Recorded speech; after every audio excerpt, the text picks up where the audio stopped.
Menulis bagi saya kebutuhan, ya kan? Itu karena habit, udah inherent dalam diri saya.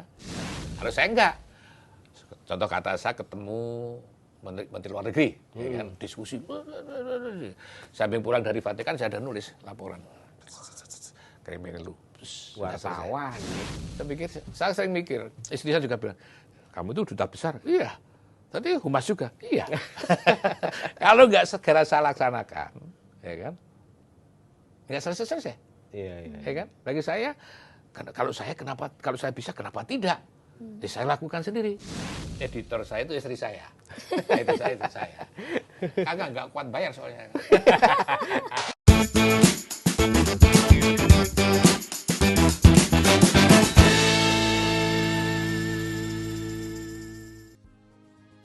Sahabat Kompas, ketemu lagi di Balik Berita. Kali ini edisinya agak istimewa karena kita mengundang pulang wartawan Kompas yang dulu lama di sini dan sekarang jadi duta besar di Vatikan.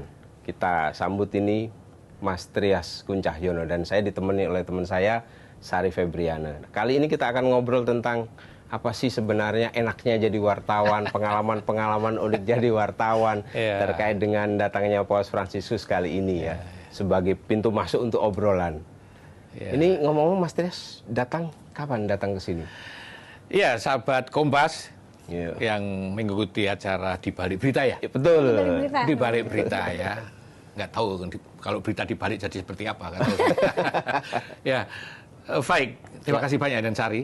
Tadi saya senang sekali tadi dibilang memanggil pulang ya. Iya. Atau apa istilahmu tadi? Iya, memanggil pulang karena sudah 5 tahun. Oh ya. Tidak kesini lagi. Ya. Karena dipanggil sini ya saya datang disuruh. Ya, saya datang kemarin. Tadi saya dari Roma hari Senin sore, ya, jadi sampai sini jadi Jakarta ya Selasa sore. Senin sore, Selasa sore ya capek ya, karena delay di Doha 4 jam, harusnya baru jam 4 pagi terbang lagi udah capek banget itu capek. Jadi kenapa pulang? Ya ini berkaitan dengan kunjungan Paus Fransiskus. Saya sebagai duta besar di Tata Suci ya pulang dulu untuk nanti mendampingi Paus di sini. Ada juga banyak hal yang mesti disampaikan pada pemerintah ya, Kementerian Luar Negeri. Nah, Mas Trias ini sudah hampir 40 tahun jadi wartawan. Ini Jeng, kita mau lihat nih, sebenarnya jadi wartawan selama itu apa yang benefit apa yang bisa diambil ketika jadi duta besar? Kira-kira kita mau nanya dari mana nih, Jeng? Apa untungnya? Kita menjelang Paus Fransiskus sini kan kita coba lihat tulisan-tulisan ke belakang lagi.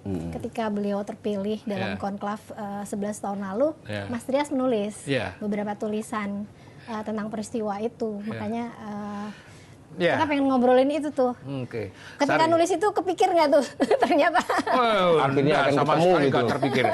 Baik dan Sari enggak. Tapi satu hal yang ini namanya apa ya? Nggak tahu ini kendak yang di atas. Oke. Kalau bahasa yang digunakan Kompas, Providentia Dei, ya kan, penyertaan ilahi, ya kan.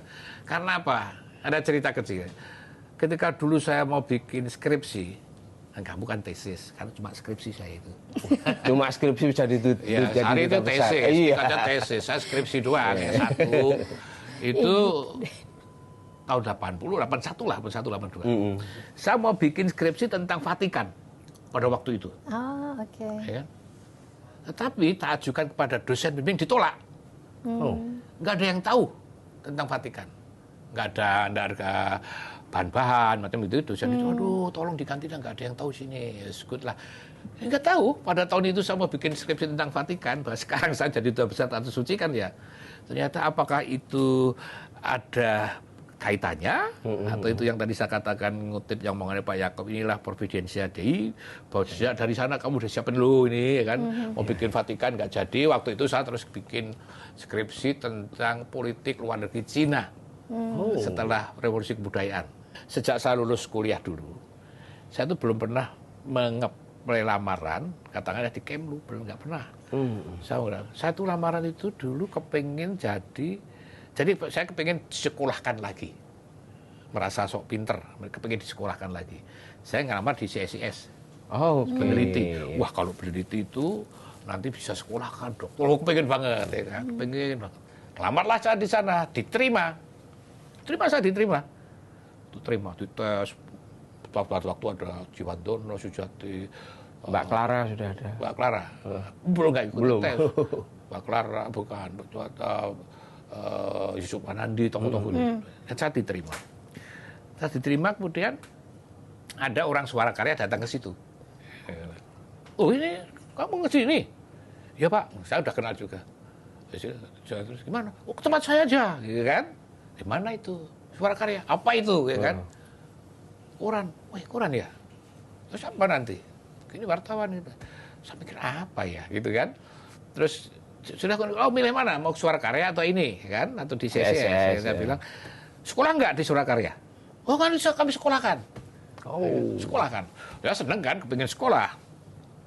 Akhirnya apa? Ya udah, saya akhirnya ke Suara Karya. Ya kan, Suara Karya di daerah, jadi dari awal itu saya sudah Suara Karya. Tapi kemudian sampai 4,5 tahun ya nggak pernah sekolah, ya kan? Nggak pernah sekolah itu kan. Suatu ketika pindahlah ke sini, ke Kompas, ya kan? Ada suatu pertemuan gitu, ketemu almarhum Pak Swantoro. Weh, kamu masih Suara Karya? Masih Pak, besok ke Kompas. Oh, sudah kenal itu sebelum. Salah dulu waktu di Suara Karya liput saya ke Kemlu. Jadi saya itu wartawan Kemlu. Sejak tahun 84-an. Di sini Kompas itu Jimilu 5. Oh, Mas JL, Mas JL. Angkatan. Di Tempo Bambang Harimurti. Kami bertiga itu masuk ke Kemlu untuk menjadi wartawan baru di sana. Nah, setiap dari Kemlu sering mampir ke Kompas. Dan sebagai wartawan ya saya jalani saja, karena saya belum pernah memang melamar ke yang lain-lain ya. Sejak saya sebelum masih SMA pun saya sudah banyak menulis. Ya, ketika saya mahasiswa saya juga sambil kuliah saya nulis banyak artikel, at least seminggu sekali di Kedaulatan Rakyat, politik dalam negeri, politik luar negeri, terus banyak nulis. Mulai dari honornya Rp750. Itu kolumnis gitu, Mas? Ya, pokoknya rajin nulis saja. Enggak sebut kalau rajin nulis mahasiswa, Visipol, AI, untuk nulis masalah internasional ya kan, terus honor dari 7.500 sampai honor 2.500. Naik. Nah, 3 kali kalau lipat. kuliah politik, saya perhatiin bener kuliah. Wah ini bisa ditulis, ya kan? Oh, ya kan? okay. Ilmu politik kuliahnya, wah ini menarik ini. Nah, rumah langsung ketik. Atau politik luar negeri, kan? Terus, wah ini menarik ini, tulis. Jadi berdasarkan hasil kuliah. Saya perhatiin, saya tulis, terus gitu. Dan saya cerita, artikel pertama saya kan di sini. Di Kompas. Di Kompas ketika saya masih kuliah tentang politik luar negeri Uni Soviet, masih Uni Soviet. Gara-gara itu saya dapat mata kuliah politik luar negeri Uni Soviet dapat B. Terus ada orang Amerika bilang, kamu mau ujian lagi nggak? Kalau ujian bisa, kalau mau cari A ujian lagi. Enggak lah. Kalau nggak ujian dapat B, udah B saja. Sudah cukup. Dan itu zaman segitu, kalau nulis masuk di Kompas heboh di kampus. Heboh. Kompas kok dibawa ke sana, itu mahasiswa ya. Wah, terus orang di Kompas. Oh ya, saya belum tahu, ya kan. Heboh dalam pengertian positif ya? Positif. Hebat banget. Bisa nulis hebat, Kompas banget jauh segitu. Tahun 70-an kan. Hebat banget, Kompas top banget. Wah itu kan. Makanya dosennya tahu. Ya, kemarin ada apa ini? Tunjukin, artikelnya ada yang tunjukin Kompas. Oh, bagus. Nah, itu. Terus masuk bahasa Inggris yang nggak mudah, kayak nggak ujian gitu kan ya. Balik ke itu Mas Trias, yang tahun 2013 itu ketika nulis tentang konklaf. Waktu konklaf saya kan di sini, temennya Paus Fransiskus, ya kan. Konklaf itu kan sangat khas, pemilihan paus yang sangat khas, demokratis, tapi juga ada satu demokratis, tapi juga unsur sekretif. apa namanya? Teokratis. Oh, teokratis. Ini suara langit. Ya, kan? Itu tadi suara dari bisikan dari langit. Nah, bisikan dari langit. Kalau demokratis saya bilang, setiap kardinal di seluruh dunia yang umurnya di bawah 80 tahun punya hak pilih dan dipilih. Demokratisnya di situ ya. Demokratis, ya. Dan tapi nggak ada yang namanya kampanye. Nggak ada kampanye, nggak ada saya kepengen jadi paus tengah juga nggak ada. Jadi setiap kali ada konklas 115 atau berapa kardinal yang itu masuk semua berpeluang jadi paus. Semua karena memang dilarang, nggak ada kampanye, nggak ada pencalonan diri. semua diulang. Jadi ada begini, yang masuk ke ruang konklas banyak hanya satu yang jadi paus. Banyak. Jadi nggak ada lembaga survei segala ya? Nggak ada lembaga survei. Kalau disurvei salah semua. Karena biasanya gini, Faik dan Saril, media, namanya media pada sekarang. Si Rupi kok tahu dia kardinal itu hebat, ini favorit, muncul itu favorit, selalu muncul. Jadi kita bisa tertipu, ya kan? Dengan persepsi media itu ya. Ini hebat, prestasinya ini Italia. Kan selama ini kan paus itu dari Italia, ya kan? Ini contoh dari Afrika, bagus. Jadi ada yang goreng-goreng nama siapa? Iya, itu wartawan. Ya, media maksudnya. Media Vatikan, wartawan seluruh dunia yang ada di situ. Ya kan? Paus Fransiskus lepas dari radar. Lepas dari radar, meskipun menurut, tapi ini bisa benar karena kalau ketika masuk semua alat komunikasi nggak ada. Oke. Nggak boleh, nggak ada. Semua di jam semua nggak ada. Di jam. Makanya nama konklave. Dengan tapi kunci. Di lapangan Santo Paulus juga di jam tuh. Enggak di ruangan itu. Kalau kita masuk ruangan, ruangannya kan. Ya kan itu dinama Capella Sistina. Ya. Jadi kalau kita ke Museum Vatikan, ujungnya di Capella Sistina ada tulisannya Michelangelo itu ya. Tuhan sama manusia nggak ketemu itu. Ya kan sangat asik gitu. Nah semua kardinal masuk ke situ, setelah masuk dikunci. Makanya konklave dengan kunci, ruangan yang terkunci. Dikunci. Dan nggak boleh ada alat apapun, nggak boleh ada, nggak boleh komunikasi dengan luar. Misalnya sudah keluar, kan nggak sekali jadi misalnya, keluar nggak boleh komunikasi, nggak ada komunikasi, betul-betul. Ini ada sejarah panjangnya ini, ada sejarah panjangnya. Nah, dan nanti setiap kali milih kan terus ada surat suara, milih siapa ini, ya kan? Baik. Saya masuk, maju, ngasih kertas, jebret, gitu kan. Sari, gitu kan, milih sendiri, Sari, gitu kan. Maju. Nanti terus hitung, ya kan. Ada ketentuan juga, taruh per satu, gitu kan. Ada aturannya mainnya. Jadi kalau, belum terpilih, belum ada separuh lebih satu misalnya kan. Dibakar tuh kertas supaya nggak ada jejak. Nah, kertas itu dikasih kimia, bahan kimia muncul warnanya hitam. Jadi orang umat wafer yang ada di lapangan Santo Petrus lihat cerobong itu. Warnanya putih atau masih hitam, belum ada paus. Makanya itu ya suara dari cerobong. Ya kan, belum ada paus, ya kan. Lagi nanti sehari berapa pilihan keluar, masuk lagi, prosesnya begitu. Nah, pada waktu itu kan tidak ada orang yang menduga bahwa Kardinal Bergoglio dari Argentina akan terpilih. Nggak ada, karena yang munculkan tadi saya bilang inilah itu menurut media. Ini underdog jadi menurut media ini underdog. Even meskipun dalam pemilihan sebelumnya ya Paus Benediktus nama dia udah masuk menurut, karena itu kan nggak ada benar atau salah karena nggak ada informasi yang ini kan menurut ini begini, kalau dalam buku saya menurut ini begini karena kan nggak ada yang ini, kecuali model kayak kita, ada kardinal gitu yang merasa sok biar terkenal terus bocor-bocorin ya kan. Kan biasa kan gitu. Orang kongres apapun terus ini disebut ya kan. Jadi konon kabarnya ada banyak buku nyebut dia sempat disebut bahkan tinggi dibanding Benediktus. Itu yang mengundurkan diri meninggal lebih tinggi dia. Tapi kemudian dia tahu diri banyak mundur gitu. Ya orang-orang nggak salah gitu. Itu yang masih misterius ya. Nah, itu kan. Tapi kemudian ketika konklav 2013 itu kan dia tidak jadi favorit. Event itu di media nggak jadi favorit. Nggak disebut-sebut sama sekali ya. Enggak. Belakang aja ketika mulai pimpinan, dulu kok muncul nama ini gitu kan. Wah itu terus ini siapa gitu kan. Karena bukan dari Eropa. Bukan dari Eropa, nah itu. Maka dalam tulisan saya itu reformer gitu kan. Kenapa? Karena semua ini kan Eropa sentris. Iya. Berabad-abad semua Eropa. Hanya paus pertama dari Palestina. Petrus. Dari Palestina. Dari beberapa abad kemudian ada dari Lebanon ada. Tapi kapan ada dari Suriah, tapi kapan setelah berapa tahun kemudian tiba-tiba muncul dari Latin. Tidak di Eropa, tidak di Asia tapi Latin. Sehingga dalam buku saya dan dia Paus itu ketika tampil pertama kali dipilih pakai pakaian itu ya kan, dan dia nggak pakai uang mewah-mewah, itu selalu muncul di balkon ya kan, di sana umat di balkon nanti ada seorang kardinal yang katakan Habemus Papam, kita mempunyai Paus baru ya kan, ya terus yang mengenalkan siapa ya kan, Terus paus pidatonya yang sangat fenomenal itu kan, para uskup, jadi paus itu juga uskup Roma, ya kan?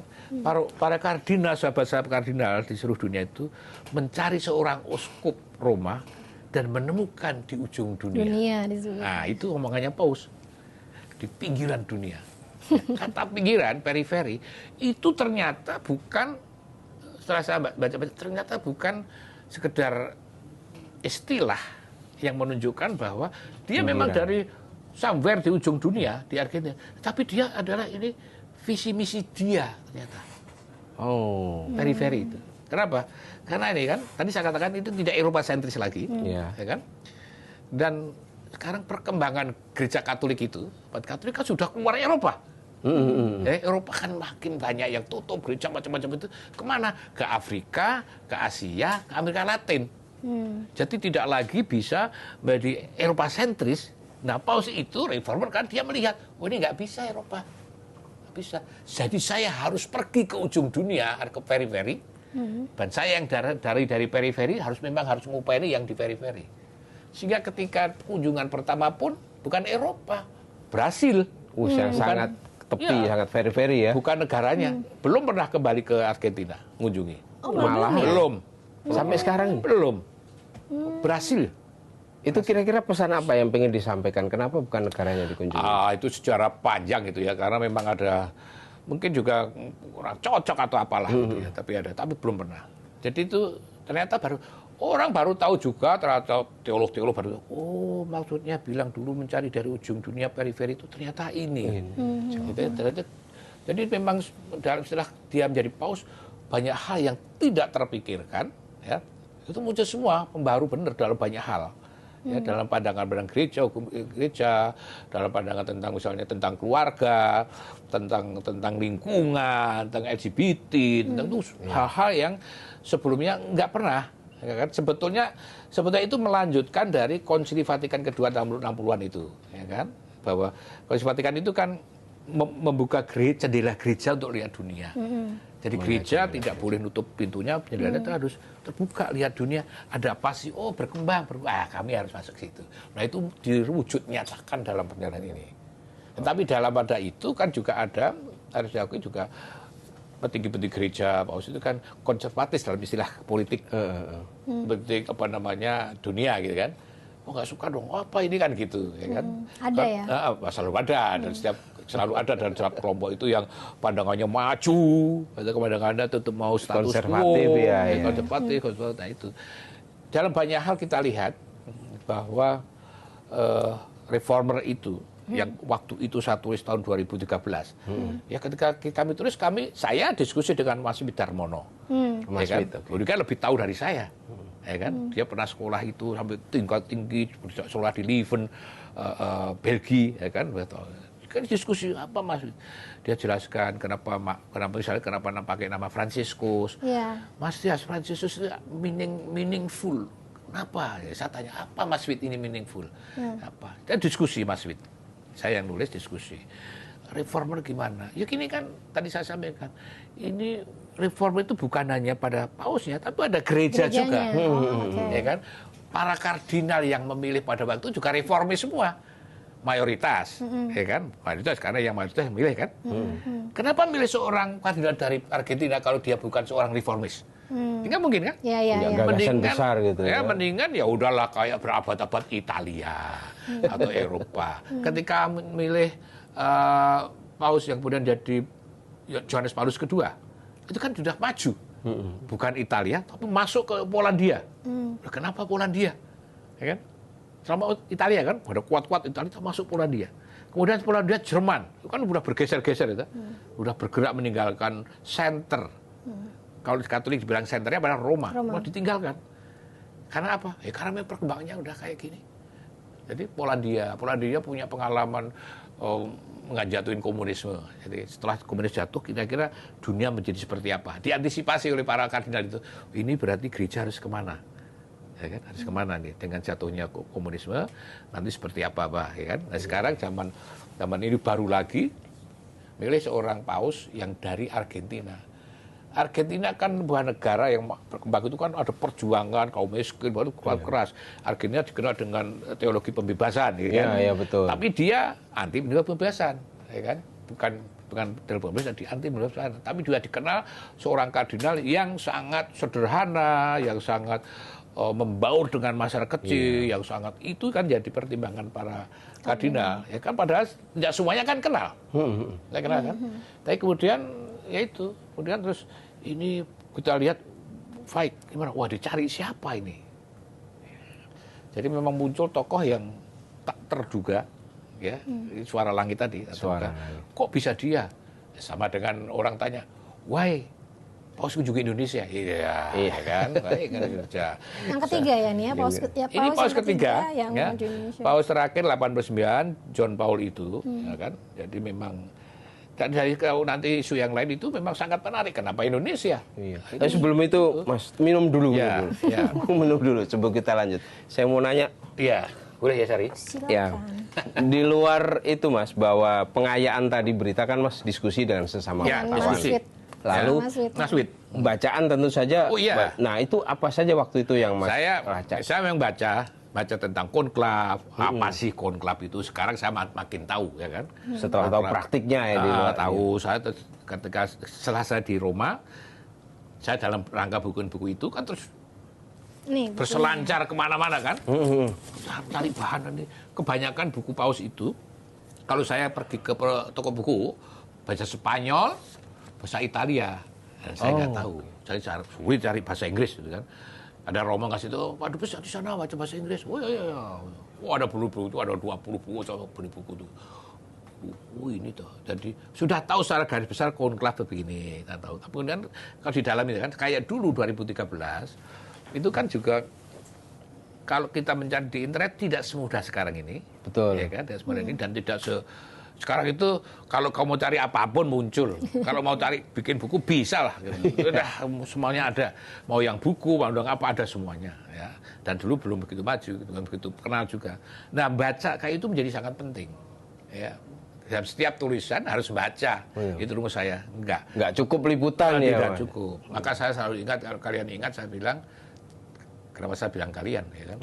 Karena saya tadi dipanggil pulang, jadi saya boleh bilang kalian. Itu kan selalu bilang, tugas wartawan cuma 3. 1 membaca, 2 membaca, 3 membaca. Ya itu. Kalau ini nggak pernah baca, jangan harap tulisanmu mesti elok. Betul. Ya kan? Setuju. Saya rewel urusan ini. Dan apa? Lihat saya baca Kompas, ya kan? Saya tahu. Kira moco, kira moco, ya kan? Jadi hanya dari lapangan, ya kan? Atau waktu ngomong jujur kirim blus, serah moco, ya kan? Saya kayak kadang dulu sering sama Ramutu, ya gitu. Saya itu punya kecenderungan buruk juga, buruk menurut saya. Ketika saya baca serial misalnya, ya, baru nulis baca satu lainnya itu salah di situ nulis, nggak tak terusin. Iya apa ini gitu loh. Udah salah di awal udah salah nulis salah ini gitu. Itu kalimatnya ini nggak melaku, nggak jalan gitu. Terus nggak mau baca gitu loh. Karena banyak baca ini Mas Dira sampai sekarang masih ini ya, masih benar-benar produktif nulis di. Iya itu. Ya, ini itu kan. Ini saya nulisnya kan, di HP itu yang di aku HP. agak surprise. Itu ini nulis ini kan begini ya. Waktu saya menghadap Bu Menlu, ya kan? Saya kan izin, Bu, apa saya masih boleh menulis? Ya kan? Waktu maksudnya nih setelah menjabat sebagai mau berangkat ke Vatikan. Kan tanya kan? Sebagai orang luar, artinya saya wartawan kan nggak tahu gimana. Waduh, Mas.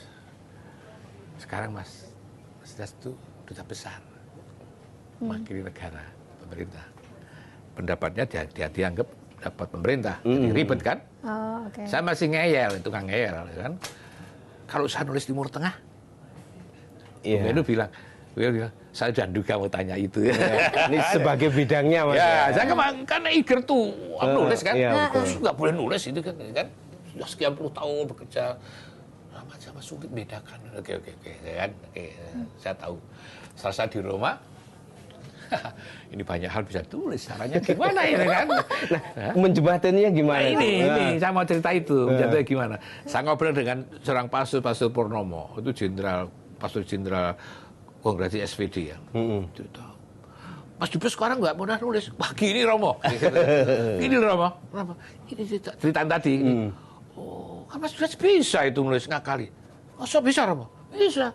Mas Dubes kan kuat dalam diskresi kemanusiaan. Oh ya saya ketemu. Ya gitu kan, saya tahu. Rumusannya. Nah, rumusannya saya tahu.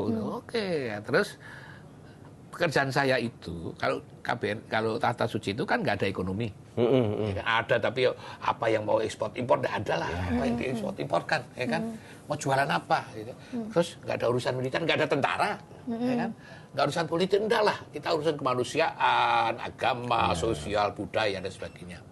Terus saya bilang, iya tugas saya itu kan pembinaan warga, ya kan? Warga ini. Sementara jumlah biarawan itu hampir 2.000 dan tersebar di seluruh Italia. Dari Milan sampai Sisilia. Banyak banget kan? Saya pikir, oh jadi saya harus nulis. Setiap kali saya kunjungan suatu tempat, saya akan nulis. Katakanlah saya mengunjungi biara X. Katakanlah biara Fransiskan.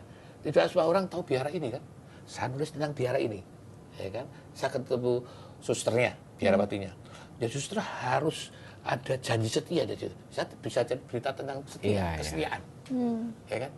Biarlah kesetiaan. Jadi suster harus setia. Apa artinya setia? Ya kan?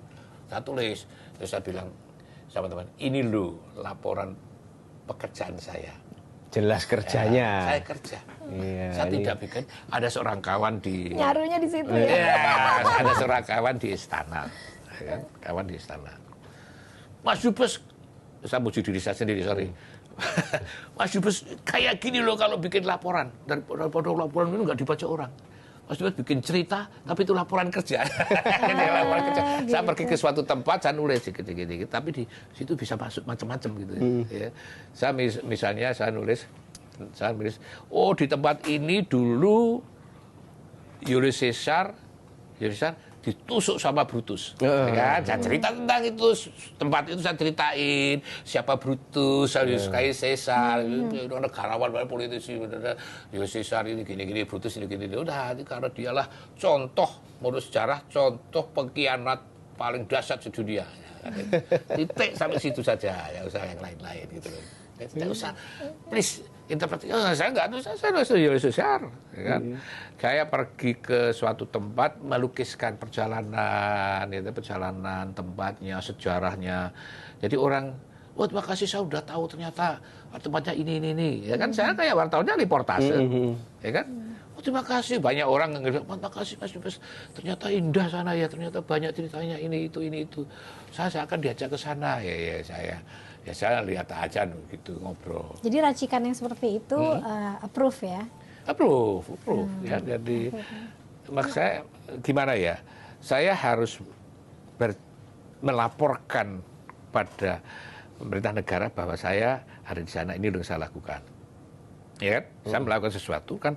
Kenapa ini penting? Karena tadi saya sampaikan kalau KBRI Tata Suci itu kan hubungan urusan manusianya lebih utama.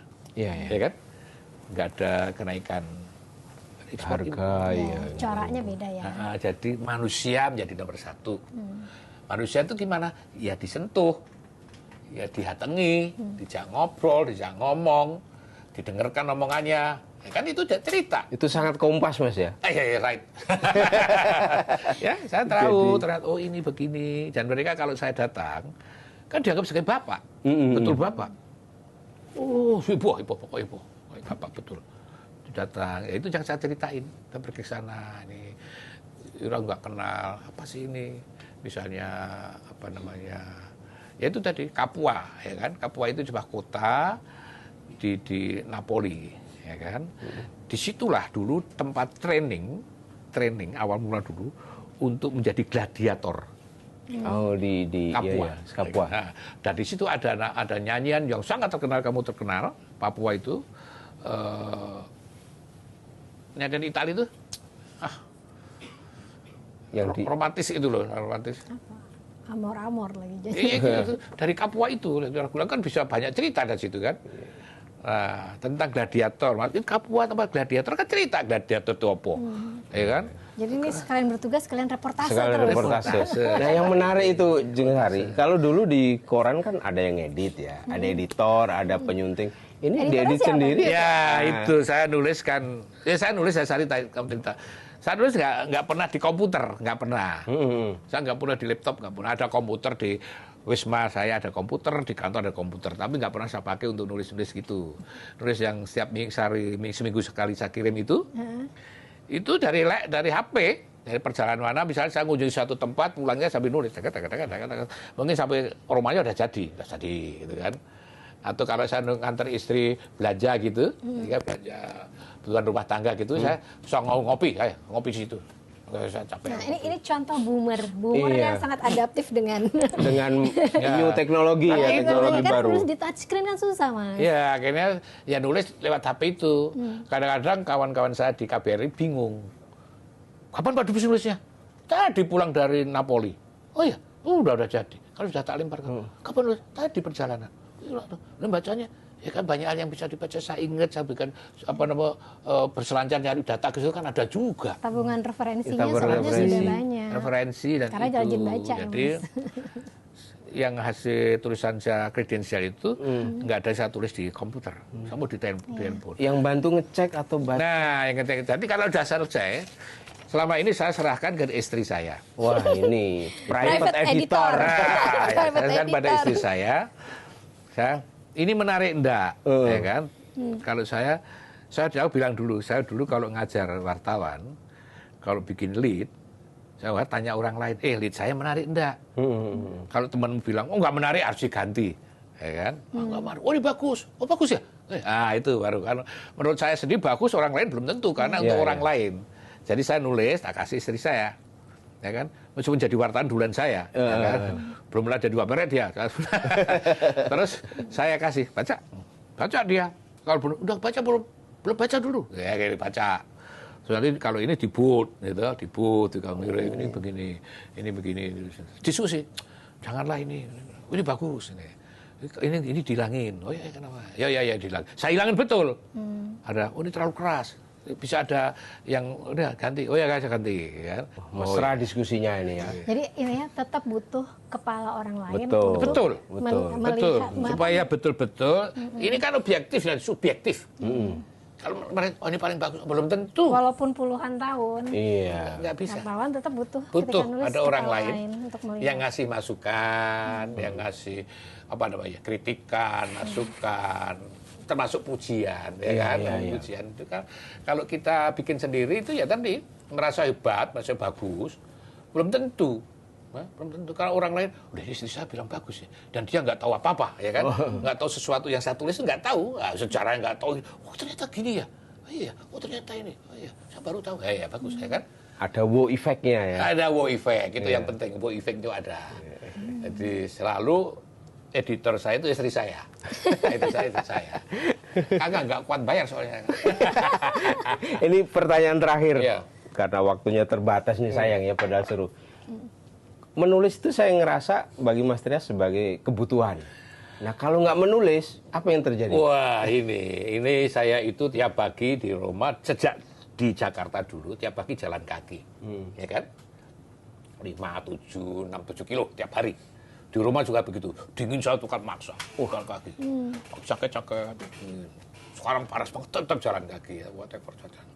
Kalau nggak sakit-sakit badan saya, pegel-pegel gitu, bangun tidur pegel, terus jalan. Nah nulis kan saya dari penulis sudah lama banget ya. Iya. Sejak SMA saya nulis cerpen bahasa Jawa, puisi bahasa Jawa, artikel macam-macam banyak saya tulis. Sekian lama itu menjadi habit.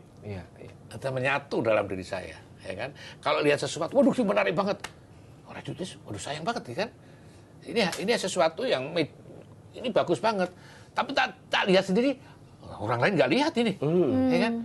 Ini bagus, orang lain biar lihat juga gimana caranya. Tak pamerin, ini bagus ini loh, kan gitu kan?